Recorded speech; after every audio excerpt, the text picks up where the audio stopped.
Hello and welcome to Aging Matters. This is a program that is provided by and sponsored by the Berks County Area Agency on Aging. My name is Ann Barlet and I am the Manager of Public Advocacy and Outreach for the agency. Tonight's program is a little different and a little extensive, so we're going to do our best to keep it very overview on the topic of an aging caregiver or older adult caregiver who might be caring, obviously, for an adult with developmental disability. And my guest this evening is Jen Woods, and she is the Developmental Disability Eligibility Manager and manages that for folks here in residence in Berks County. So welcome, Jen. Thank you. That was a mouthful. No, you did well. Thank you very much for having me today. So I want to start with, again, I'm going to repeat the title because I want to focus here knowing that we're going to talk about developmental disability, but really honing that down specifically to understand that, but also many times we find that our agency, the Area Agency on Aging, as we're working with an older adult or someone aging, whatever title we want to call that, that sometimes they are involved in some way, shape, or form, usually as a caregiver, to an adult with a developmental disability. And I know that many times we've talked back and forth, our agency and you and other staff folks, with regards to that and how we can help both people when that comes to ourselves and our agency. So I'm going to start very simply so we have a basis for everybody watching. Again, your title was DD, or Developmental Disability, and then Eligibility Manager. Developmental Disability. Give me, what is that? Well, developmental disability is what we formerly called mental retardation. And when we speak of developmental disability, we will be talking about delays in cognitive ability. That could be anywhere. Thinking, processing, memory, verbal abilities. Those are things that we think of with cognitive, and those are things that we would look for. And also we have adaptive as well, adaptive deficits. And that can be anywhere in areas of maturation, development, learning, social adjustment, also anything in communication, self-care, home living, social, interpersonal skills, use of community resources, which can also reflect on the adaptive as well. Okay. So, comes to mind then that we want to really clarify that although some of those words and the terminologies we're very familiar with or can also relate to somebody who might just be aging, an older adult, and we want to talk about those differences as to just a little bit to clarify so folks understand why would I call you versus aging or aging versus you, because you mentioned about cognitive, so we'll stick with cognitive briefly. And some of those things, I wrote down some of the words were was cognitive, the thinking, but you said memory and some other things, which remind me of somebody who might be aging and may have memory issues, and it's not necessarily the result of aging that, I forget things. So, and let's add some years to my life. And so I may end up with some memory issues. It might be just here and there, sporadic, but I might have that. And then the other thing you said was the adaptive piece. And when I think of somebody with a need for that type of thing, in an older adult, I think of it in an equipment piece, such as a walker as an adaptive device, or I don't know if this is the technical term, the reacher grabber, where I'm holding up something to get something from a high shelf or help to pull on a sock or something. And typically we see that in aging because of those needs that an older adult has. But this is really a little different, right? Yes. We're looking more, was this something that an individual was experiencing their whole lifespan? Was this something that started at an earlier age? And in our system, that is knowing that it was prior to age 22. Okay, excellent. So that really, I think, really puts it in a good way to learn that as I'm aging, those things might happen to me, and it's part of aging in some cases, or issues, disease process, and so on. But this is not something that I happened as an adult as I'm aging, but it happened much younger, right. and is not. So that's great. So now I think we have the developmental disability. You mentioned the cognitive issues, and then the adaptive thing. Yeah. And the key is that it's happening. Obviously, it happened and much earlier, before 22, age Correct. 22. You said. And that, I guess what I want to also mention is when we're talking about then the older adult or the aging individual who might be caregiving an adult with a developmental disability, I wanted to clarify that although that person's an adult, they still might be titled, sometimes we think of developmental disabilities and under 22, I think of children. Yes. So it's not like just because I get older, right, over 22, but still a 35, 40-year-old, correct, I couldn't, the opportunity maybe to reach out and get some resources or help is still there, right? Yes, Okay. it is. And that's where we have a determination process. If anyone is suspected of having a developmental disability, or what we call DD, So if we use that terminology, DD, we'll stick with DD, and would like to access services or supports at any point in their lifespan. They don't. We didn't have to get to an individual, or they didn't have to access us prior to age 22 to make a determination. Okay. They could come to us at the age of 55 years old. They could come to us at the age of 60. It doesn't matter as long as they're 3 years old on up. Okay. Okay. Good. So that's very important to know. The other thing is that they would go through an eligibility determination process, and how they would do that is by contacting me. So yes, that would be your show first that number. First of all, thing. they have to call you, and we have that phone number so that folks know how to reach you in anticipation. So we've got the Service Access Management phone number of 610-236-0530. And that happens to be the location that you are housed in. Should I say that? I do this on behalf of all Berks County residents that are living with an intellectual or developmental disability. We also see it intellectual developmental disability as well. That's why I keep saying the intellectual. That's fine. Sorry about that. That's okay. So they'll call you there. They would call me, and we will begin the process. All right. And so then that's where we're going to talk about what that means. So they're going to make contact with you originally by phone. Yes. And then, so maybe you want to break it down for me.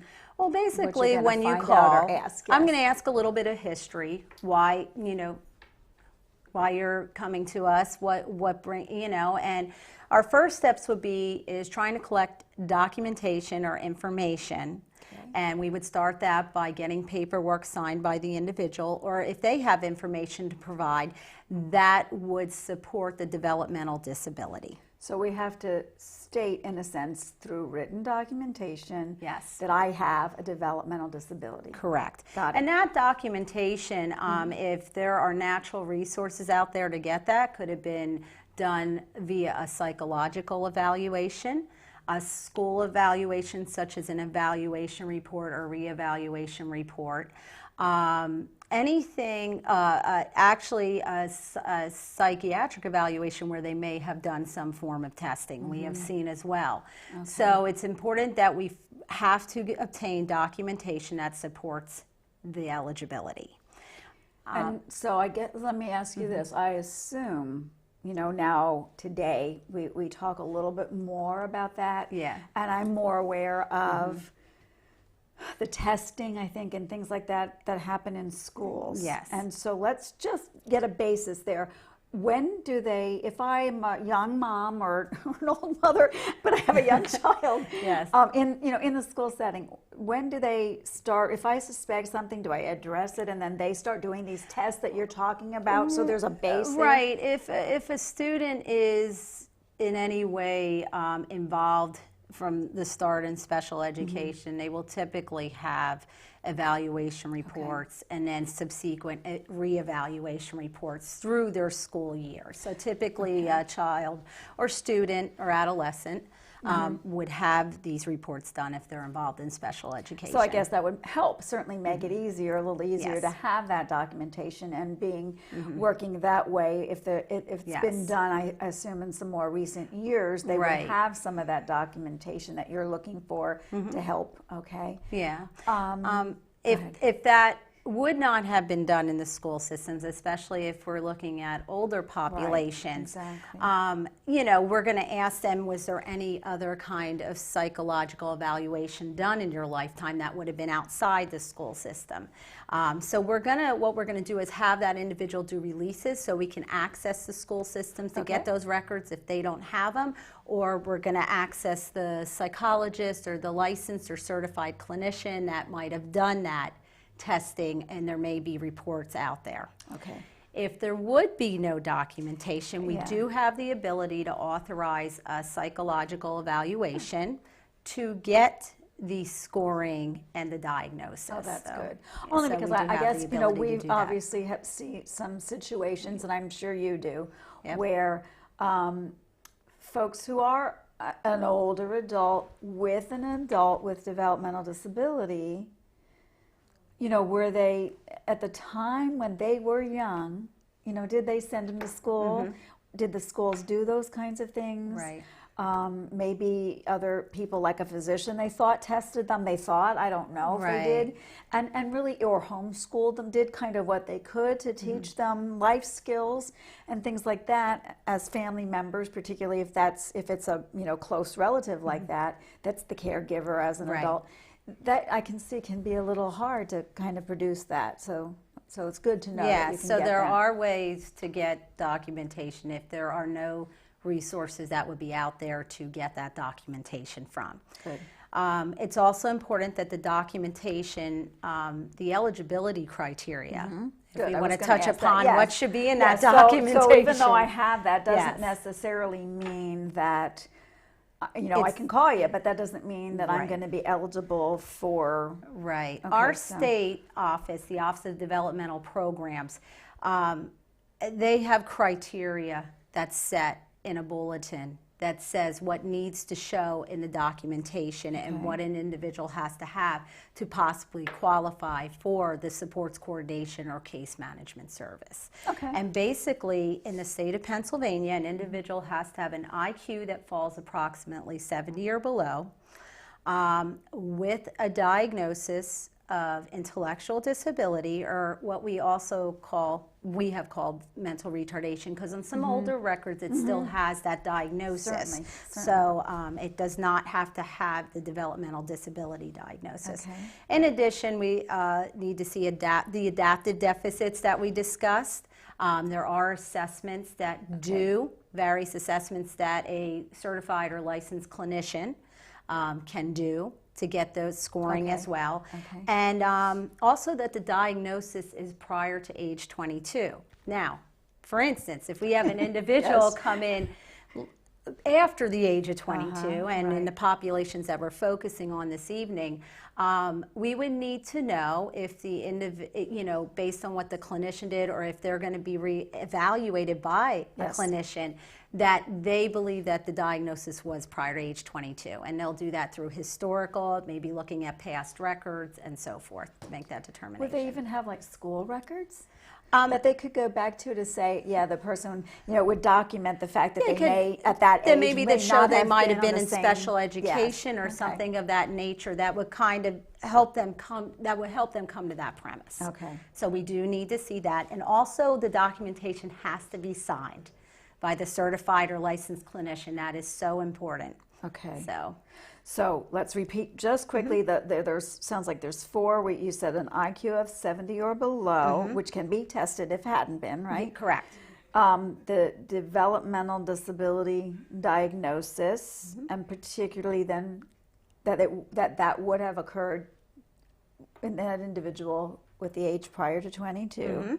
So far, so good. And then the adaptive deficit, meaning the deficits that somebody has just in everyday, daily. It could even be in socialization, development, areas, even daily living, communication, anything that helps us through, everyday life. Those skills that help us through everyday life. Okay, all right. So we have those, and that after those things that you have just told us, some we may have documents already, and others we may have to do the testing and assessments or evaluations by the licensed or certified clinicians. And just to let you know, a license, it wouldn't necessarily be your family doctor. We're looking more at a licensed psychologist.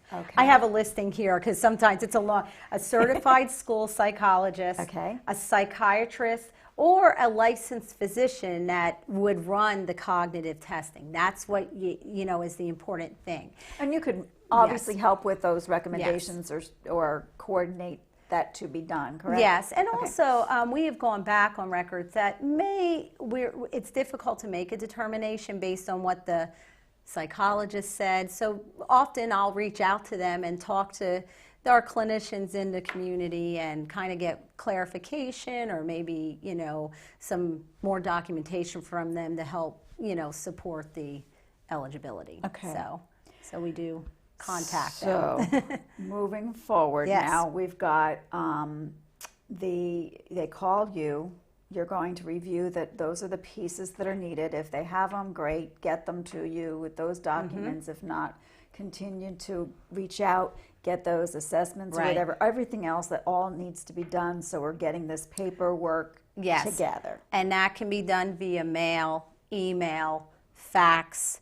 They don't necessarily have to come into the office for a formal intake. I understand, sometimes there may be difficulties with coming into an office. Yeah, just transportation sometimes. So to initially start that process, I'm going to have them complete some paperwork, and I can mail that to them as well. And once they get that back, if I need releases to reach out to people, I'll wait for that to come and then start the process once I receive it back. And they do receive a self-addressed stamped envelope, so making it easier. Yes, so they know. And basically, that's how our process begins. And the search for information or authorizing an evaluation. And then before we then figure out what they do from there, so I'm going to that the assessment can be the cognitive, the IQ piece, the adaptive, everything. Okay. So let's look at like eligibility then for whatever, resources, services on a list to be served if need be. So tell me then, you've got the paperwork. They're eligible. They're fitting that criteria, eligibility. Now what happens? Okay, I always call everyone, depending on what the determination is, whether they're eligible or not.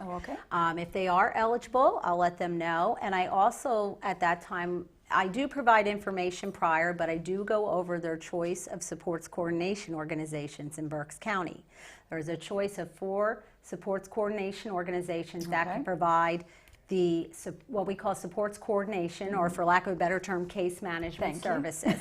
So can be confusing terminology. And so what'll happen is I will send them that information again and let them research their options, who they would like to choose. There's a form where they'll make their choice. They'll send it back to me in another self-addressed stamped envelope.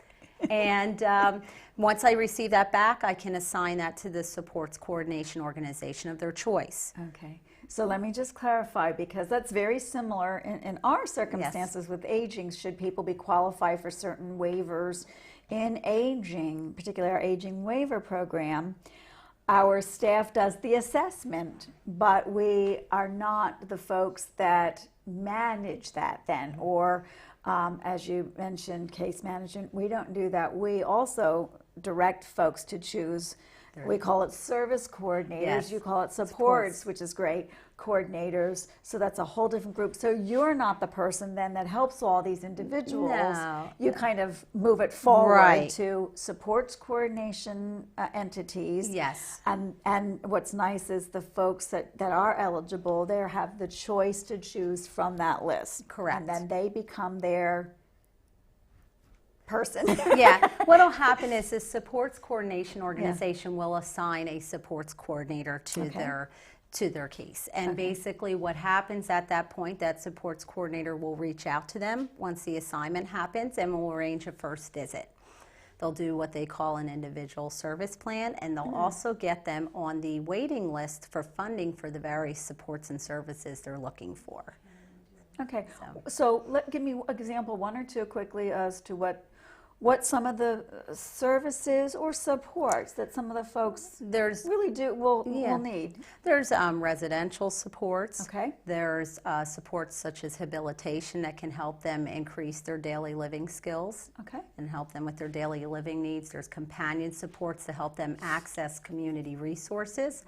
There's also day programs, vocational and adult training. Okay. So there's a whole array of supports out there. So let me take the one, I wrote it down just so I would remember to ask. You said residential. So really, I think to put this together in a nutshell, in a sense, is I'm thinking, so let's pretend that our original story with the aging adult caregiver taking care of an adult with developmental disability, you said residential. Suppose they currently live together. So an idea might be thinking ahead that as the aging older adult, it continues to age, and maybe with their own limitations or medical condition, at some point it's possible that the adult with developmental disability will need another type of living arrangement. Right. That something like that. Yes. Or That could be like a community living arrangement such as a group home, life sharing, which is where a family through a provider opens up their home to have an individual, which is a really nice setting for if you're looking for that to live with a family. So there's also independent living, individuals that are capable of being able to live on their own and just need a little more support. They can get what we call habilitation to help them. And tell me what that means to you, habilitation support. Habilitation support is basically a service that helps an individual become more independent, increase their daily living skills so they can manage things, whether that's budgeting, medication, anything of those nature that we do every day. So it's possible that, again, the aging caregiver kind of just automatically assumes that, but that individual's probably capable, just needs to be trained on how to do it to help that be as independent as they can. Yeah, it's amazing, what individuals are capable of once, so given the opportunity. Yeah, given the opportunity. So I think the most important thing is for especially aging caregivers is to make sure that you're getting your adult child involved as early as possible for planning purposes. Yes, because I think that they probably have said all along, I'm taking care of so-and-so, but we can't prevent aging and aging factors coming along, so we need to plan ahead. And that's what the supports coordinator is there to, even if you're just looking for someone, a supports coordinator, be there, kind of connect you to resources generally in the community, but you're not in need of those something services right now. Okay. It's so important to get connected, and I cannot say that enough. Okay, good. And I think that's great because I think it puts the older adult almost in a satisfied, or that mindset that says, they'll be okay. Yeah, exactly. When and if something should happen, I don't have to be stewing and worrying and stressing myself, and knowing that I have that supports coordination group to at least know that they're there. Maybe do that plan, as you said, to figure out what kinds of things that individual would need, and make it a little bit more easier for the older adult caregiver. Yes, exactly. I'm sorry, but if you are not eligible, you will receive phone notification from me as well, and you will also receive a notification in the form of a letter if you wouldn't be eligible. I also asked too if there would be any additional information to help support eligibility, but there would be a letter that is from our county MHDD office that is sent to you notifying, so you have that for record, and there is a county-based appeal process if you don't agree with the determination. Well, and I would also think that you could offer some maybe other direction or resources that maybe not through that program, but other things that might help. Yes, I always try to give other resources if the developmental disabilities program is not appropriate for whatever reason that may be. Okay, good. Well, what I'd like to do is make sure that they have the number again so that we know how to start the process. And that is, again, you would contact Jen Woods, who is the Developmental Disability Eligibility Manager. She's located at Servide Access Management.